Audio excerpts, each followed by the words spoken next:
नमस्कार दोस्तों। आज मैं आपको आईवीएफ की प्रक्रिया कैसे की जाती है पर जानकारी देना चाहती हूँ, क्योंकि लोगों के मन में एक ये मिस्ट्री है कि आईवीएफ में पता नहीं क्या करते हैं, कैसे करते हैं। तो आज मैं आपको शुरू से आखिर तक आईवीएफ में सारा कुछ जो हम करते हैं वो सारा बताती हूँ। सबसे पहले आप ये समझिए कि आईवीएफ होता क्या है। आईवीएफ का मतलब है in vitro fertilisation. In vitro का मतलब है बॉडी से बाहर, और फर्टिलाइजेशन का मतलब है अंडा और स्पर्म को मिलाकर एम्ब्रियो तैयार होना। तो अगर हम एम्ब्रियो को बॉडी के बाहर तैयार करते हैं तो इसे हम इन विट्रो फर्टिलाइजेशन कहते हैं। इस प्रक्रिया में हमें अंडे और स्पर्म चाहिए होते हैं। तो अंडे क्योंकि शरीर के अंदर बनते हैं और बाहर नहीं अपने आप आते, तो इसलिए हमें उनको अल्ट्रासाउंड विधि से शरीर से बाहर निकालना होता है। तो अगर हम एक ही अंडा निकालेंगे तो उससे बनने वाले एम्ब्रियो का कोई पता नहीं कैसा बनेगा या नहीं बनेगा, अंडा आएगा या नहीं आएगा। इसलिए हम पहले मल्टीपल अंडे तैयार करते हैं। उसके लिए हम सबसे पहले लेडी में के इंजेक्शंस लगाते हैं ताकि ज़्यादा अंडे बन सकें। ये इंजेक्शंस हम पीरियड्स के सेकंड डे से स्टार्ट करते हैं और 10-11 दिन लगातार ये इंजेक्शन लगते हैं, जिसमें डेली लेडी को हमारे हॉस्पिटल में नहीं आना पड़ता। हम वो इंजेक्शन साथ में दे देते हैं और उनको सारा अच्छे से समझा देते हैं कि ये टीके किस टाइम पे और कैसे लगेंगे, और उस दिन वाला टीका हम यहाँ पे लगा देते हैं। इसलिए इससे उनको टीके के बारे में सारी समझ आ जाती है।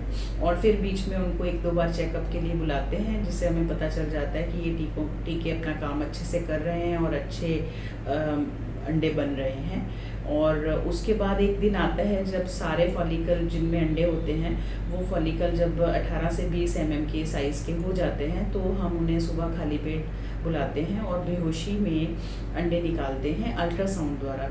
ये प्रक्रिया में किसी भी तरह की पेन नहीं होती, क्योंकि पूरी बेहोशी देते हैं। पूरी बेहोशी में भी शॉर्ट जीए इसको बोलते हैं, जिसमें हम कुछ टाइम के लिए, क्योंकि ये प्रोसीजर हार्डली 15-20 मिनट का होता है, तो उनको ऐसी बेहोशी देते हैं बस जो 15-20 मिनट रहे और उसके बाद उसका इफ़ेक्ट चला जाता है। इसके लिए हम स्पेशली बेहोशी वाले डॉक्टर को अलग से बुलाते हैं जो इस चीज़ में माहिर होते हैं। और इसमें किसी तरह का कोई चीरा वगैरह नहीं लगाया जाता। अल्ट्रासाउंड में बायोप्सी गाइड लगाकर हम वेजाइनल रूट से अंडे निकालते हैं, और उसके बाद जो अंडे निकालते हैं उनको हम उसी दिन हस्बैंड के स्पर्म्स लेकर उनसे फर्टिलाइज करते हैं। अगर कोई हस्बैंड उस समय नहीं आ सकते तो उनके स्पर्म हम पहले से फ्रीज रखते हैं, ताकि वो फ्रोज़न स्पर्म हम उनके एम्ब्रियो बनाने के लिए यूज़ कर सकें।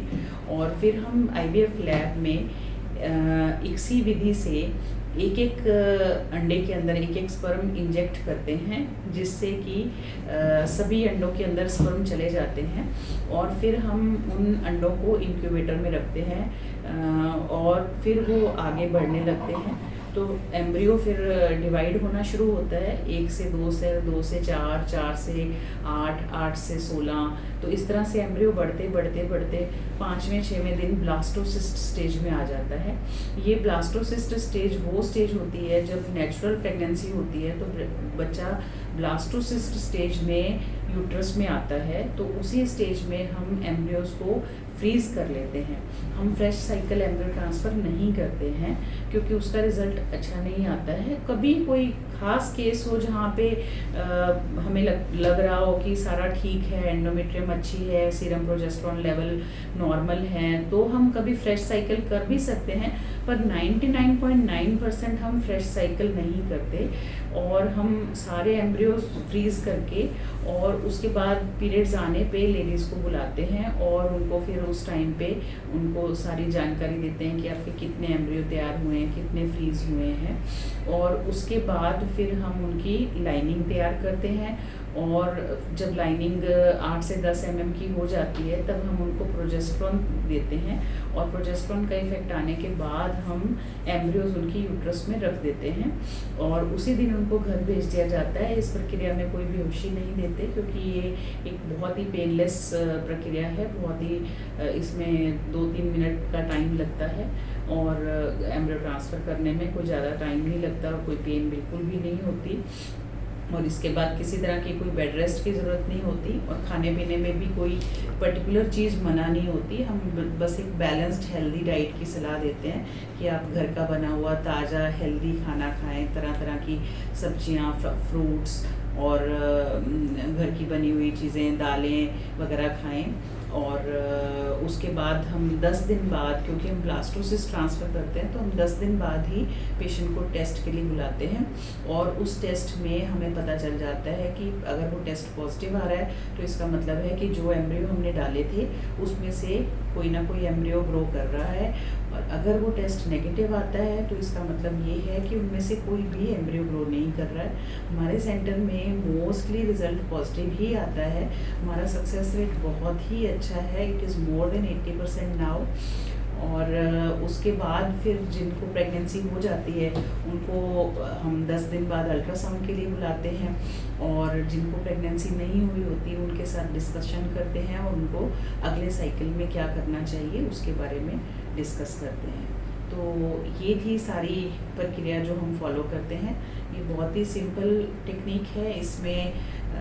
और इसमें एक चीज़ मैं और ऐड करना चाहती हूँ कि जब हम एम्ब्रियोज रखते हैं तो हम लेज़र हैचिंग भी करते हैं। लेज़र हैचिंग का फ़ायदा ये होता है कि कुछ एम्ब्रियोज, खासकर फ्रोज़न एम्ब्रियोज की जो वॉल है वो बहुत ज़्यादा थिक हो जाती है कई बार, तो वो वॉल को एम्ब्रियो तोड़ नहीं पाता और वो यूट्रस में आके इम्प्लांट नहीं हो पाता क्योंकि वो एम्ब्रियो अपने खोल में ही रह जाता है। तो लेज़र हैचिंग से क्या होता है कि हम एम्ब्रियो के अंदर एक उसकी वॉल में एक होल कर देते हैं जहाँ से एम्ब्रियो का बाहर आना इजी हो जाता है और इसके कारण हैचिंग इसी चीज़ को बोलते हैं। एम्ब्रियो हैच होने का मतलब है जब एम्ब्रियो अपने खोल से बाहर आता है।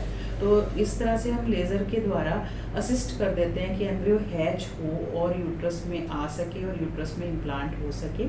इसके कारण भी हमारा सफलता दर बहुत अधिक अच्छा आ रहा है क्योंकि हम हैच एम्ब्रियो ही अंदर रखते हैं। तो ये थी प्रक्रिया जो हम IVF ICSI में यूज़ करते हैं।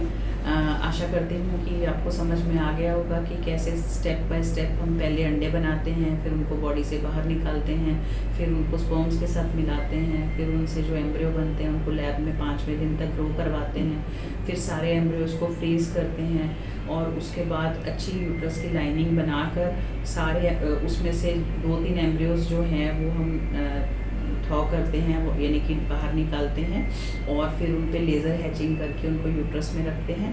बाकी एम्ब्रियोज़ जो हैं वो लैब में, अगर आपके एक्स्ट्रा एम्ब्रियोज़ हैं 2-3 के अलावा, तो वो लैब में फ्रीज़ रहते हैं ताकि अगर आपको एक साइकिल में प्रेगनेंसी ना हो तो आप सेकेंड साइकिल उन्हीं फ्रोज़न एम्ब्रियो से ले सकें।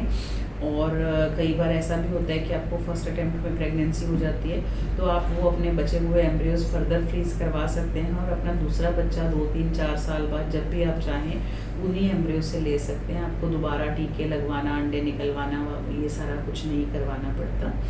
तो आशा करती हूँ ये जानकारी आपको अच्छी लगी होगी। धन्यवाद।